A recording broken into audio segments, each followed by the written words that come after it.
Good afternoon. The April 5, 2022 meeting of the Seattle City Council will come to order. It's 2:03 p.m. I'm Alex Peterson, this month's President Pro Tem of the Council. Will the clerk please call the roll? Councilmember Herbold. Here. Councilmember Lewis. Councilmember Morales. Here. Councilmember Mosqueda. Present. Councilmember Nelson. Present. Councilmember Strauss. Present. Council President Pro Tem Peterson. Present. 6 present. Thank you. Colleagues, if there's no objection, Council President Juarez is excused from today's City Council meeting. Hearing no objection, Council President Juarez is excused from today's council meeting. We had previously excused Councilmember Pursuant from today's meeting as well. Next on the agenda, presentations. There are no presentations today. Approval of the consent calendar. And Councilmember Lewis has joined the meeting, just so the public knows. Welcome, Councilmember Lewis. We will now consider the proposed we will now consider the proposed consent calendar. Are there any items council members would like to remove from today's consent calendar? Okay, hearing none, I move to adopt the consent calendar. Is there a second? Second. Thank you. It's been moved and seconded to adopt the consent calendar. Will the clerk please call the roll on the adoption of the consent calendar? Councilmember Herbold. Yes. Councilmember Lewis. Yes. Councilmember Morales.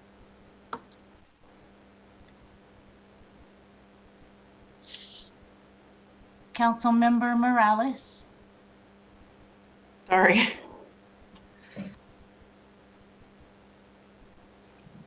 Councilmember Mosqueda. Present. Councilmember Nelson. Aye. Councilmember Strauss. Yes. Council President Pro Tem Peterson. Yes. 7 in favor, none opposed. Okay. The consent calendar is adopted. Will the clerk please affix my signature to the minutes and the legislation on the consent calendar on my behalf? Approval of the agenda. If there's no objection, the agenda will be approved. Hearing no objection, the agenda is adopted. Public comment. Colleagues, at this time, we will open the remote public comment period for items on the City Council agenda, introduction and referral calendar, and the Council's work program. It remains the strong intent of the City Council to have remote public comment regularly included on meeting agendas. However, as a reminder, the City Council reserves the right to end or eliminate these public comment periods at any point if we deem that the system is being abused or no longer suitable for allowing our meetings to be conducted efficiently and effectively. Currently, I believe we have about 9 public speakers. If there's no objection, we'll go ahead and give them each 2 minutes to speak. We don't need to extend the public comment period. So they'll each get 2 minutes to speak. Our city clerk will moderate this general public comment period, and I will now hand it off to her to read the instructions. The public comment period for this meeting is up to 20 minutes, and each speaker will be given 2 minutes to speak. Speakers are called upon the order in which they registered to provide public comment on the council's website. Each speaker must call in from the phone number provided when registered and use the ID and passcode that was emailed upon confirmation. Please note this is different from the general meeting listen line ID listed on the agenda. If you did not receive an email confirmation, please check your spam or junk mail folders. Once a speaker's name is called, staff will unmute the appropriate microphone, and an automatic prompt of "you have been unmuted" will be the speaker's cue that it is their turn to speak, and then the speaker must press *6 to begin speaking. Please begin speaking by stating your name and the item that you are addressing. Speakers will hear a chime when 10 seconds are left of the allotted time. Once you hear that chime, we ask that you begin to wrap up your public comment. If speakers do not end their comments at the end of the allotted time period, the speaker's microphone will be muted to allow us to call on the next speaker. Once you have completed your public comment, we ask that you please disconnect from the line. And if you plan to continue following this meeting, please do so via Seattle channel or the listening line options listed on the agenda. The public comment period is now open. We will begin with the first speaker on the list. Please remember to press *6 after you hear the prompt of "You have been unmuted." The first speaker on the list is Maya Kelly.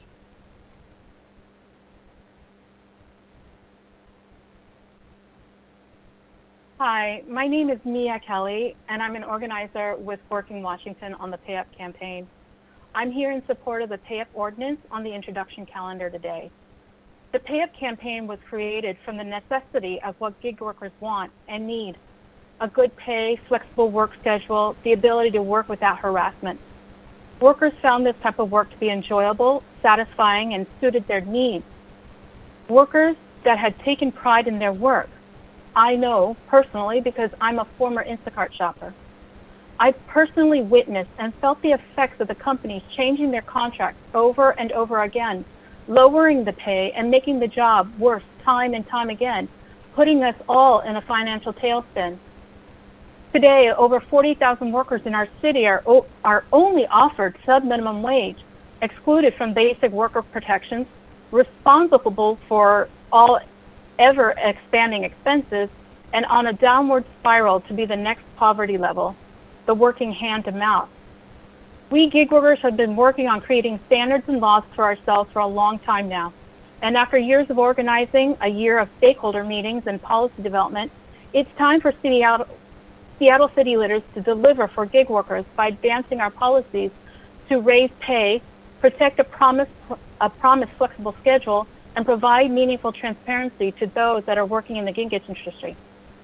The gig economy has grown by leaps and bounds, and even though they haven't had the same look as other service jobs do, we can see the far-reaching effects that gig work has had on jobs that may traditionally been a part of a company that now can be outsourced with a smartphone or computer. We must take action now so that the standards are in place to protect workers and not demolish hard-fought labor protections.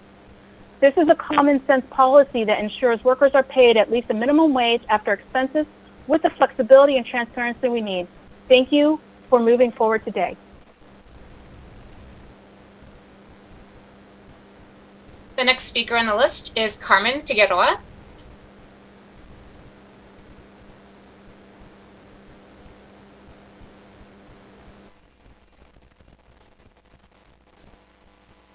Hello, can you hear me okay?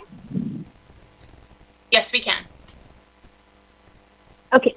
Hello, so my name is Carmen Figueroa. I'm a gig worker on Grubhub, and I'm here to support the pay up policy. Drivers are paid on average $3 to $5 per order. If I break every traffic law and get super creative with parking, an easy order might take me 15 minutes. Doing simple math, that's $20 an hour on the high end. From that $20, I need to subtract my expenses: taxes, gas, car insurance, and constant maintenance and repairs like the cost of flat tires or a new battery. That $20 per hour quickly falls below minimum wage after drivers' expenses are calculated. Apps promise flexibility and being your own boss, but in reality, they are the boss, controlling us with penalty and threats of deactivation. Flexibility is not simply, I have some free time, let me log on and earn a little pocket cash. For me, and thousands of gig workers like me with hidden disabilities, flexibility means the ability to work at the pace and intensity that I need on a schedule that I can manage. Gig work is my only source of income and the only industry that allows me the flexibility that I need. However, the promise of flexibility is being eroded as apps ramp up controls to maximize their own profits. The pay-up policy would protect the flexibility I need while guaranteeing I'm also paid fairly for my labor. Thank you for your support.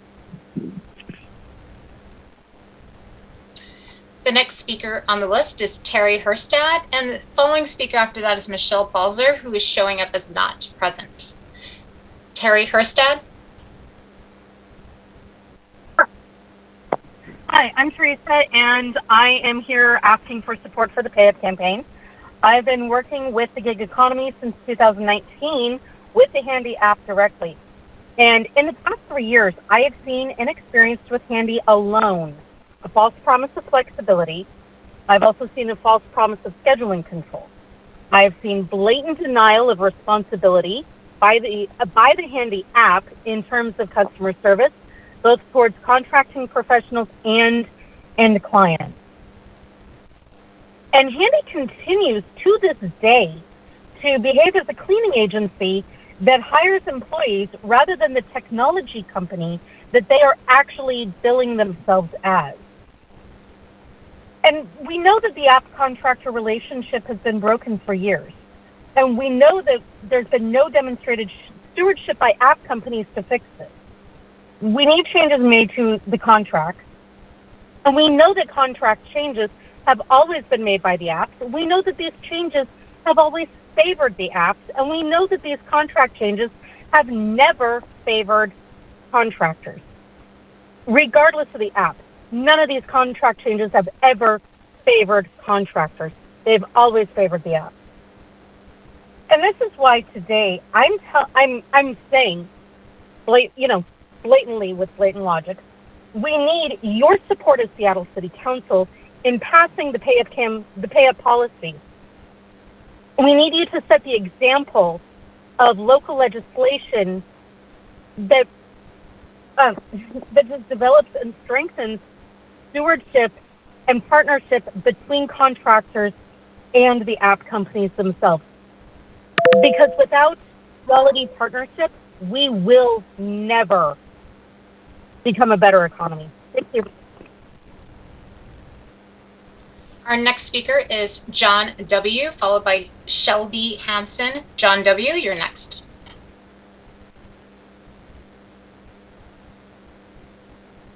Hi, my name is John W. I've been a gig worker on Rover for 2.5 years. I'm here to talk about why gig workers need the pay-up policy. As a Rover worker, I'm grateful for the level of control I have over my own schedule, but I think that it could be better. Rover presents itself as just being a marketplace like Craigslist where customers can find walkers and sitters, and there's some truth to that. But the reality is that Rover exercises too much power over its workers to simply be considered a marketplace. Rover still tries to control my schedule by lowering my search rating when I don't accept jobs that are within my preferences, meaning I won't be shown to potential clients as often, which hurts my business. But the preferences that the app allows me to set are very primitive. I believe that updating the app to allow for more customization would fix some of these issues, but ultimately it will never be capable of factoring in all the nuances of whether a job is worth it to me. So I believe the search rating system needs to be replaced with an unbiased system. The system could show sitters to clients randomly and allow the client to filter based on preferences that are important to them, like proximity, price, average rating, etc. Being selective about which jobs I take allows me to make a decent amount of money per hour while still keeping things relatively affordable for the customer. This directly impacts the amount of work I'm able to squeeze in a given time period, and the time I have outside of work to relax, spend time with my family, take classes, etc. Also, in regard to pay, I believe that a pay floor consistent with minimum wage needs to be established for Rover and other gig working apps to avoid pay being driven down over time. This needs to factor in the extra time and costs associated with being a contractor on each app. It's important that workers are not only able to survive, but also take steps to improve their standard of living over time. Thank you for supporting gig workers. Next speaker is Shelby Hansen. Hi, can you hear me? Yes. I'm Shelby, and I'm a gig worker on Rover, and I'm a member of the Pay Up campaign. I work for the Rover app, which is a pet sitting and a dog walking service. I thought it would be fun to work with pets, and while I was pet sitting, I had some owners who were not honest with me, and that left me with medical bills from getting hurt by a dog. The reason why I work for Rover is it's for the flexible schedule. I have medical appointments that help me manage my disabilities, and these take precedence over a regular 9-to-5 work schedule. Without this type of flexibility, I honestly couldn't work. But with the pay and without the health coverage, it's just not worth the dangers. Rover also would also encourage gig workers to always maintain a low pay threshold in order to undercut over other rover workers. This base pay is not enough to sustain a livable wage. When you have to choose between food to stay alive, or transportation, or even rent, this is no way to live. Changing your price point to something lower only hurts us. It hurts all of us in the long run. We need the Seattle City Council to pass the pay-up policy for gig workers and set the pay standards for gig workers in 2022, because I need to be able to pay my bills and for basic survival. We need your help. Thank you for your time, and it is much appreciated. And I also just want to say that Rover, thank you for your time. Our next speaker is David Haynes, followed by Jackie Morris. David Haynes.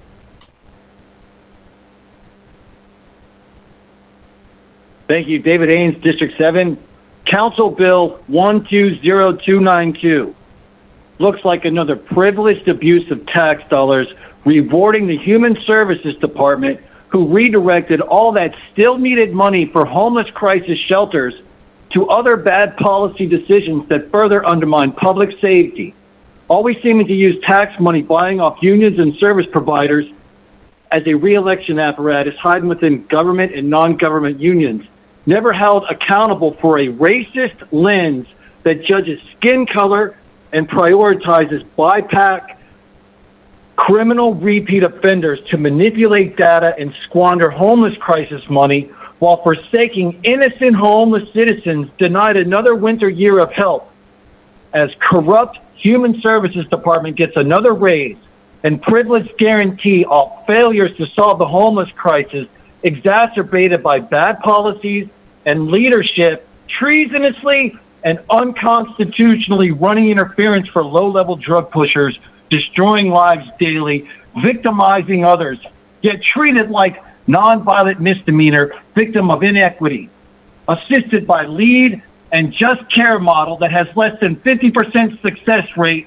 mostly because of self-destructive, customs violating, repeat offending criminals undermining their fellow man are the only ones helped, while innocent houseless suffer a liberal race war on innocent homeless citizens blamed for most crime, judged based on skin color, and helped only if more profitable wraparound services for inept, politically connected nonprofits lying about the data, the public safety, and the dishonest service provider hours of service never held honest by oversight from council, whose other bad policy of exempting crack, meth, and heroin pushers from jail committing crimes against humanity listed non.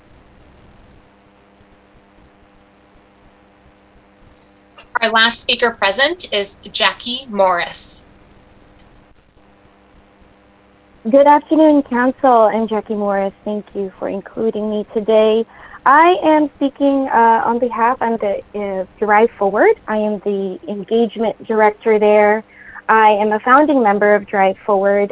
We started in 2015. And I am here to just speak on behalf of our over 2,000 members, gig workers, and various app-based platforms that we are collectively excited about, having been part of the stakeholder meetings with Councilmember Herbold for the delivery pay standard. I would like to voice our greatest concern about this proposed bill is it's what we are calling a one-size-fits-all, that the delivery community is urging for change and upgrade, especially in light of what upgrades that have happened to the TNC statewide regulation and what's to come from that. But we would like this bill to be focused on delivery gig work, as it is a unique sector of gig work. As we have heard in the stakeholder meetings for the better part of this last 12 months, that it has unique factors that affect, like the cost And creating a standard is of course, novel for the entire industry. And as we're hearing from the gig workers that are a part of those stakeholder meetings, that it is a very challenging feat for companies and for the gig workers to manage standards. So we do ask that the delivery standards be focused on delivery. Thank you so much for your time. I'm here for your comments, and we'll be sending in additional comments. Good day to everyone.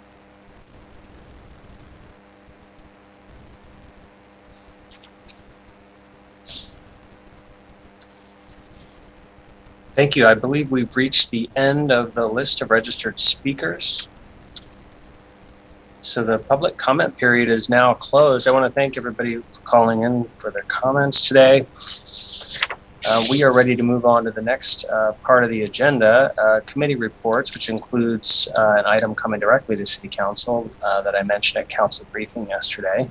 Will the clerk please read the short title of item 1 into the record? Agenda item 1, Council Bill 120-292, relating to city employment, commonly referred to as the first quarter 2022 employment ordinance. Thank you. Colleagues, first I'll make a motion to put the bill before us for consideration, and then I'll go ahead and address it.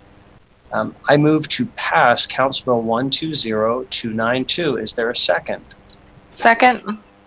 Thank you. It's been moved and seconded to pass the bill. On behalf of Council President Juarez, I will address the bill and then open the floor to comments. As I mentioned at yesterday's council briefing, we have for consideration from the executive Council Bill 120-292, which is the first quarter 2022 employment ordinance. Council President Juarez is the designated sponsor of the bill from the executive, so I'll go ahead and provide the summary crafted by our City Council Central staff that I conveyed yesterday. As is standard practice, the council authorizes certain city personnel actions through quarterly employment ordinances. The 2022 first quarter employment ordinance before us today would authorize the director of the Seattle Department of Human Resources to take the following actions: return 9 positions to the civil service system, adjust the pay zones for 4 discretionary pay programs in the Legislative Department and Office of City Auditor, and update code provisions on bereavement leave to reflect agreements with city unions. City Council Central Staff Analyst Karina Bull had prepared a memo which was included on the agenda for your review. And so the Seattle's Department of Human Resources recommends approval of this bill. Are there any comments or questions about the bill or Central Staff memo? All right, and again, this was discussed yesterday at council briefing, and City Council Central Staff did analyze this for us, and their memo is on the agenda. Will the clerk please call the roll on the passage of the bill? Councilmember Herbold. Councilmember Lewis. Yes. Councilmember Morales. Yes. Councilmember Mosqueda. Aye. Councilmember Nelson. Aye. Councilmember Strauss. Yes. Council President Pro Tem Peterson. Yes. 7 in favor, none opposed. Thank you. The bill passes and the chair will sign it. Will the clerk please affix my signature to the legislation on my behalf? Adoption of other resolutions. There are no resolutions for introduction and adoption today. Other business. Is there any other business to come before the council today? Okay. Well, colleagues, this concludes the items of business on today's agenda. Our next regularly scheduled city council meeting is on. Oh, Councilmember Herbold, please. Thank you so much. My apologies. I do want to request to be absent next Monday. Okay, thank you. If there's no objection, Councilmember Herbold is excused from, did you say the next city council meeting? The briefings meeting on Monday. The briefings meeting on Monday. If there's no objection, Councilmember Herbold is excused from the next city council briefing meeting. Okay, hearing no objection, Councilmember Herbold is excused from the next city council briefing meeting. Is there any other business, colleagues? Okay. Colleagues, this concludes the items of business on today's agenda. Our next regularly scheduled City Council meeting is on April 12, 2022 at 2 p.m. I hope that you all have a wonderful afternoon, and we are adjourned.